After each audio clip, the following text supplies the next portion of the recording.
So if we look at this line, we can see the price. The line looks like almost flat, but if we look deep down, we can see there's a difference between 2013. It was at 82. It came, 2018, for example, 2018 October 31st.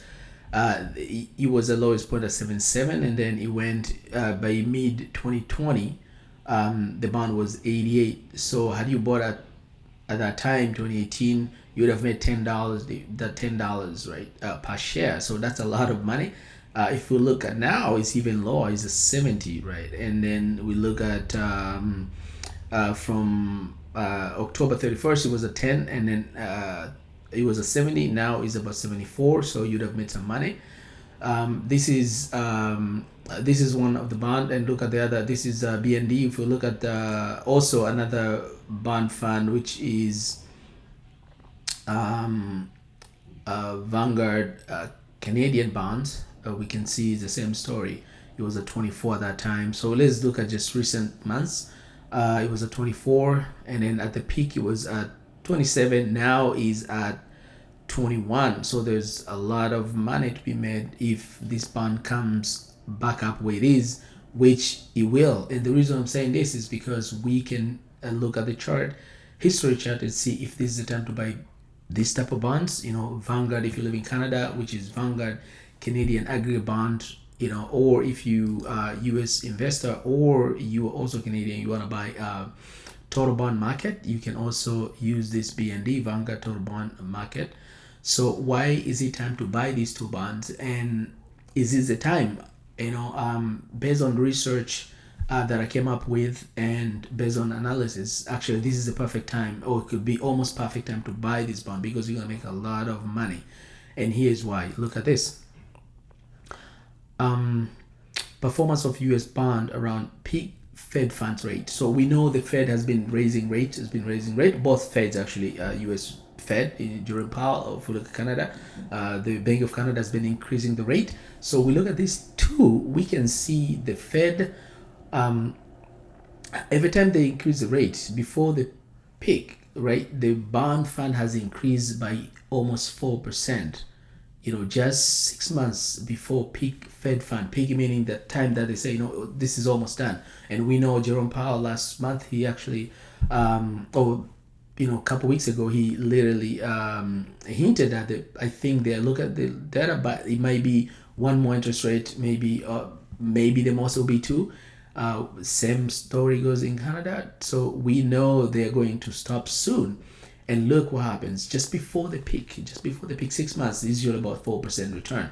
And after the peak, so we can see once they stop the interest rate increase, historically, the bond fund has returned about 7.5%. So we can round up that to 8%. That's a pretty good for something very safe, right? Stayed steady. So with that being said, we're going to look at this BND, Vanguard Total Bond Market, and see what it has to offer. First of all, we look at asset class is intermediate bonds, and we look at the risk rating is about 2%, because the higher you go, of course, 5 is more riskier, and the lowest at 2% is more is less risk. I look at the yield right now is about 4.05%, so that's a pretty good. And we look at the expense ratio is only 0.03, very low MER. If we look at the Canadian bond, it's kind of the same story, but look at the management fees about only 8%. The yield, this one is a little bit lower, is only about 3%. So let's focus on this BND actually. Price right now is 72. We look at the overview of this fund. It's the ticker symbol, of course, is BND IV. Class I've mentioned is intermediate bond, and also this is kind of what we call aggregate bond, meaning aggregate bond is the different maturity of the bond mixed together. So you have a long term, you have short term, you have intermediate bond. On aggregate becomes intermediate term bond. So it's not too long, it's not too short. If you want a short bond, of course, also there's a short bond from Vanguard. Total performance of this year, so far this year, has returned about 2.11%, which is year to date. Product summary: the fund the investment objective is to track the performance of broad market weighted bond index. The fund generally provide broad exposure to the taxable investment grade US dollar denominated bond market, excluding inflation protected and tax exempt bonds. Tax exempt bond, they are like municipal bonds, and inflation protected bond is other type of bonds you can invest your money. So they don't invest in those ones. Offer relative high potential for investment income. Share value tend to rise and fall modestly. As you can see, the chart is very almost flat. It doesn't go as much, so it's not volatile, right? As a stock market, and that's the whole point of investing in bonds, because it gives you that balance. When the market falls crazily, stock market, in the stock market, when the stock market goes crazy, up and down too much, bond does fall, but not as crazy. At the same time, you get the monthly dividends, right? Maybe more appropriate for medium or long-term goals, okay, where you're looking for a reliable income stream. So for passive income investor, this is a fund if you want to mix up with your other type of income generated ETFs, that would be perfect. And is appropriate for diversifying the risk of a stock in a portfolio. As I've said, you can put 20%, 30% of your portfolio, or 10%. Depends on your risk tolerance, any appetite for income, and appetite for the risk and volatility. We look at the price right now is a 72. NAV is 72. Performance. Look at the performance cumulative 10-year return 13%, 13.71, 14%. The BND itself, the NAV of BND has returned about 13.71, and the NAV has returned the benchmark that follows has returned about 14.30. So there's a little bit difference there, and it's because of course you are paying that little fee, so it adds up. So it's a pretty good price, pretty good return there. We look at the expense ratio. Look at that, you only pay 0.03, so it's very low. Average expense ratio of similar fund would be about 0.59, because this Vanguard is always known for one of those very low fee. Like 0.03, relatively 0.03. If we look at the money wise, so let's say for example you have $100,000 or $10,000 invested in this one, you're only going to pay about $30 annually, right? So that's very low. If you have $100,000, you pay $300. So in management, where they combine all these bonds, so it's a pretty good benchmark. Splice Bloomberg US Aggregate Float Adjusted Index, Bloomberg US Aggregate Bond Index. Okay, that's a benchmark that follows. We look at this is the price, closing price is $72. If we go to the other bond in Canada is at $22, and management fee. This is Vanguard Canada, and the other one is Vanguard US. So for a Canadian investor, for example, if you have RSP, it's a good. You can buy this one if you want to. Management fee, it's only 0.08. MER is a 0.09. So it's a little bit higher than the American one. Look at the American one is 0.03. This is 0.09. It's a little bit expensive. We look at historical price. We've seen the chart of historical price. Same goes with this one. See how it fluctuates. We look at a portfolio composition now. We look at the number of bonds it has. Look at that. Look how many bonds it has. 10,375. So there's a lot of bonds in there, right? Yield to maturity is about 4.3%. So if you hold this bond for a long time, that's average return about 4% yield to maturity. But if you buy this time, we've seen this graph here. Look at that. If you are to return about 0.78%, that's your return, and you're getting that 4%, pretty much. Look at this 4% here. You're getting this right now. If you buy this bond right now, you're locking in at 4%. So let's say, for example, the Fed increase the rate a little bit, that will increase a little bit, but your bond price will fall down. But here's a good thing. You're getting the 4%, and if the bond goes down, the price increases, but you've locked up your price. You've locked up your yield about 4%, even though the price is going. So you're gonna get two things. You're gonna get the yield higher, and you're getting to get the price appreciation, and that's where you go get this 12% versus someone who is just has bought at the later period. They're only going to get the 4% yield to maturity, as we've seen in this bond. So this is a perfect time to buy. Average coupon is about 2.3%, and average effective to maturity is 8.8, 8.9, and 8.5. Average duration is 6.5. Do you remember this is aggregate? So there is a different maturity period and everything like that. We'll look at the duration is all medium. If you aggregate both together, you get a medium. We look at where they invest, where the bond come from. 67% of this bond is a U.S. bond.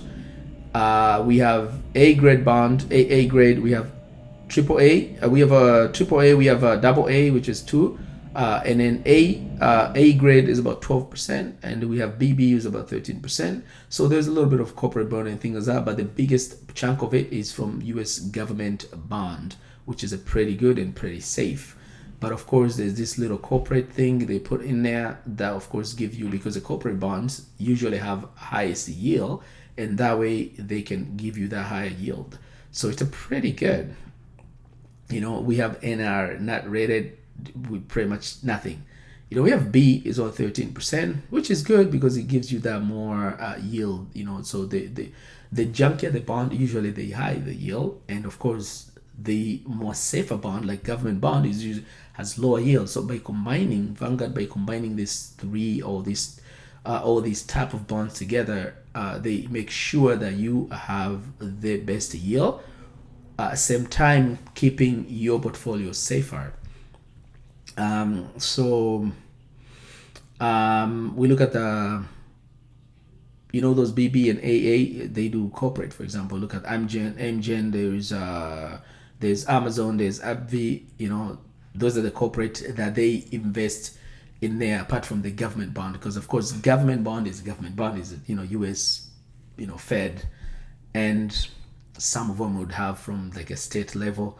If we look at the Canadian one, of course it does have portfolio. If we look at the Canadian one, we have yield to maturity is about 3.9%, 3.8. Average duration is a 7.5 years. We look at the regional exposure. We have Pacific, Europe, other, mainly is all North America is 98%. There's nothing abroad. It's pretty just local, right? And then we look at the Canada, which is Canadian government and other corporate. It's at 96%. There's a US about 2%. Those are the main one. They don't have as many. We look at the composition of bonds. AA is about 39%. 40% is A. And then double A is about 40%. A is 12%. We look at the B is only 7%. So Vanguard Canada has less in B, and of course they have more in double A, and the following one is triple A. So they don't have as much in BB grade. We look at they have a provincial government about 38%. We have so provincial government, for people who don't know, provincial is more like a state, but provincial and municipal about 38% is the government. We look at the treasury and federal is 26%. We look at the financial institution is 11%, agency is 10%, industrial, and so going on. But end of the day, both of these Vanguard bonds, they are heavily invested in government bonds, which are pretty safe. We'll look at the distribution. We can look at distribution pays, of course, monthly. Both bonds. This one here pays, the last time was, it paid about 18 cents, and it did pay monthly. Look at the date. We look at it paid in February, of course, December. It paid in payable date was February, March, April, May. So you can get that monthly dividend about 18%. I mean 18 cents monthly. It fluctuates a little bit based, of course, on maturity and the the interest rate, but it's a pretty relatively about 17 to 18 cents per share. We look at the Canadian is the same story. They do have they pay also monthly, and look at the income. The last time they paid was April. May 1st is the record. Payment date was May 8th, and they pay about 5 cents. Of course, because it's a lower price, they pay the lower price is only $22, of course. So it's going to be in lowest cents, about 5 cents, versus this one will be about 18 cents because the price is higher. So fund manager who manage all these funds, these are all managed by Vanguard. And where can you purchase these bonds? Of course, if you go to any of your brokerage, if you put a ticker symbol BND.IV, of course you're going to get, this is a ticker symbol for the bond BND, which is US trade on New York Stock Exchange. And if you live in Canada or you want to buy the Canadian one, you can put VAB, which is the ticker symbol is right here, VAB, right? .to, and is going to give you the bond, so you can buy anywhere and when you place where you invest your money or you buy stocks generally. And that there you have it. I just want to show you that you can make money with bonds, and the reason why you can make money is because right now the Fed is about to stop the interest rate. And historically, of course, when the interest rate increases, bond price fall, right? And when the interest rate stops and start decreasing, bond price increases. But of course, the yield come down. But this is the perfect time you can lock this 4%, as we can see in this graph. So not only you getting the price appreciation, but also you lock and you get that 4%. So if you want to buy bond and make balancing portfolio, these are the two bonds to buy, and this might be the perfect time to buy based on historical data we have. Thank you very much for watching, and if it's your first time, this is Mr. Money Mind. On this channel I talk about money, investing, and focus mainly on this type of money, income generating assets. Till we meet again, bye bye.